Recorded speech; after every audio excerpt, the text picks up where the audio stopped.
Hi everyone, Karen Warden with Film Courage, the radio show. We're outside the studio with Distribber CEO Adam Chapnick. We had a wonderful radio interview with him. And Adam is here to tell us the maximum benefit to crowdfunding. And I'm curious what that is. Sounds interesting. Okay, so here's the deal. Everybody that I talk to about crowdfunding, right, said it's called crowdfunding. My assertion is that it should be called something else. Because everybody thinks that the maximum benefit of crowdfunding is, of course, funding, right? Get your money. And that's true. That's a benefit, and it's a big benefit, and it's important, right? But there's also a wholly unappreciated sort of dynamic that happens when you crowdfund. Okay. Backing up. The old way of distributing, the old way of raising money before crowdfunding existed, thousands of days ago, right, was you would have two ways that you could get an audience to raise their hand that they're a fan of yours, right? There was buy the DVD, we're talking about films now, okay? You'd either buy the DVD or go to the theater, right?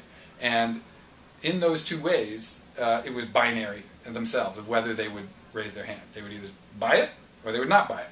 So you would make your film for 2 years, right? And you might tell your audience that it's coming. There's going to be a way you can help us out just when the DVD comes, or it's in theaters, and go buy that ticket or buy that DVD, and then when it happens, they can either pay $10 for the ticket of the theater or not pay it. Or they can pay $20 for the DVD or not pay it. That's it. So there are three kinds of audience members, all right?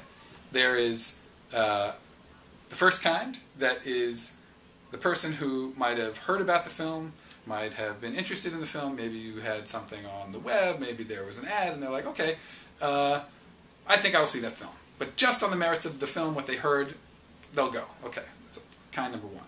Kind number two is, I don't know about this film, but I like Karen. I like her style, I like her work. I will see this movie because I like that other thing she did. So they're fans of you, and they're not so sure about the movie, but they'll go because of you. That's kind two, right?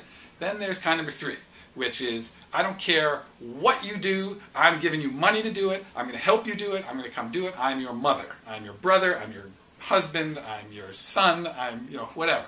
Those are your fanatical, unconditional helpers, okay? So you got 1, 2, and 3, right?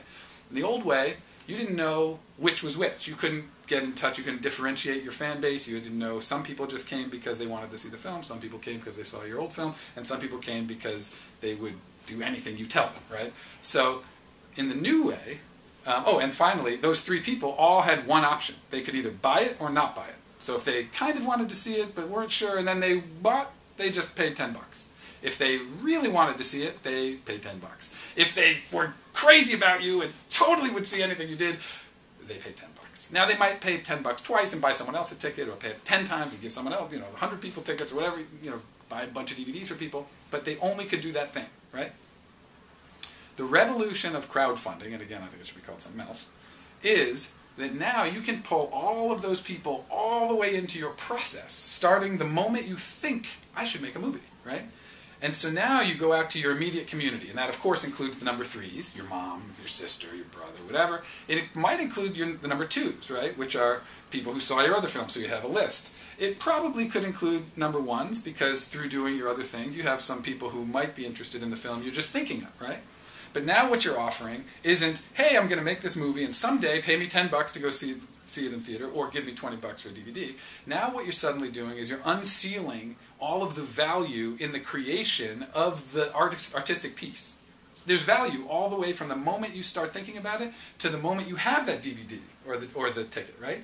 And that value exists in people's interest in the subject, their interest in you, or their just fanatical support of any of those things, the subject or you, or your career. So now what you can do is, when you have the idea, you say, hey, I'm thinking of making a romance in Italy, okay? And it's going to be about 2 old people, okay? They're senior citizens. So I'm really excited, and so you start sharing that in your social network. Now what I'm going to do is, I'm going to say anybody who wants to be involved in this way or that way or the other way can, by sharing with me something you have, which is maybe money or time, and in exchange I'm going to give you the experience of creation of that thing that you love. Everybody who's a fan of romance movies, everybody who's a fan of Italy movies, everybody who's a fan of movies about senior citizens, and of course everyone who's a fan of me, right? So you can give perks based on the experience of creation. So you can say, hey, we're going to have an opportunity. You can get in communication with people about what should the film be about. I have this idea and that idea. You can start communicating with all these people. You can start offering, hey, if you want your name to be the name of the hotel that the main characters have dinner at, it'll cost $150. You can come on the set. You can hang out. And people start to get excited and be involved. Then what you start to do is through the process of there's also ways that you can offer an experience of meeting you and meeting all of the other people involved. Maybe there's fans of the actors. Maybe there's people you're going to shoot on location in Italy. Maybe you can say, for this amount of money, join us on location in Florence, and and that cost you $2,000. We charge $8,000. Maybe people really love you, and it has nothing to do with the movie, but they love you, so you say, hey, I'm going to cook you dinner, and that's $600. Whatever. Pick a number. The point is that what it taps into is human beings' desire to be involved in an artistic endeavor that takes years, but they don't have years. They might be an accountant or a lawyer, or they were a mom and they just made that choice. But they want to touch the filmmaking process, and they want to touch the people they're fans of, and they can pay for it, and they will. Because before, all they could do was pay $10 to go to a theater, right? Or $20 to buy a DVD. But now they can pay more, and they can have their name involved. They can be involved with someone they love. They can be involved with the whole process of movie making or specific kinds of movie making. And so what that does, at the end of the day, after you've figured out all those things that you can offer and as a perk and get all these people involved, is you've moved people who are casually interested, the number ones, into number threes, right? Where they're crazy about you because they're invested in the film, they have their name on the hotel, they were on set, they know all the actors, they know the guy who does craft services, this is their movie. And so what happens is by the time that you get to the end of production, which in the old days was where you would start even trying to find audience, what do you have? You have all of these fans, first of all, who never would have even been involved with you.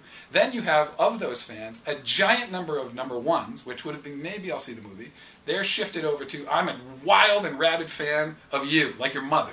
And what happens then? The day that you release, they're all ready. They're locked and loaded, not just to buy the ticket, which they would have done, but to evangelize about the film. This is their film. So suddenly you don't just have your network, you don't just have your list from your old movie, you don't just have your actors lists, you have all of the lists of all of the people that ever got involved in the whole 2 years of your pre-production, production, post-production that have been paying for the opportunity to do it.